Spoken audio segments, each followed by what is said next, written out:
I have a message. I have a message for President Macron. Today, Israel is defending itself on 7 fronts against the enemies of civilization. We're fighting in Gaza against Hamas, those savages who murdered, raped, beheaded, and burned our people on October 7th.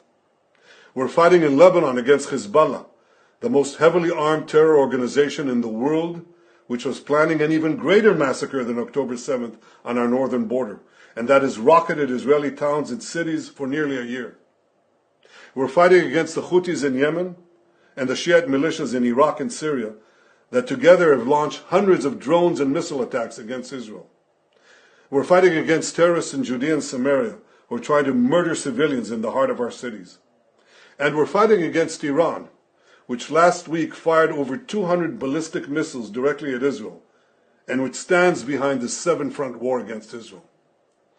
As Israel fights the forces of barbarism led by Iran, all civilized countries should be standing firmly by Israel's side. Yet President Macron and some other Western leaders are now calling for an arms embargo against Israel. Shame on them. Is Iran imposing an arms embargo on Hezbollah, on the Houthis, on Hamas, and on its other proxies? Of course not.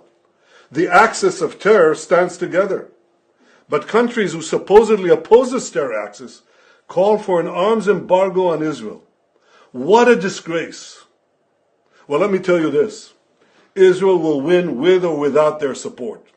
But their shame will continue long after the war is won. For in defending ourselves against this barbarism, Israel is defending civilizations against those who seek to impose a dark age of fanaticism on all of us.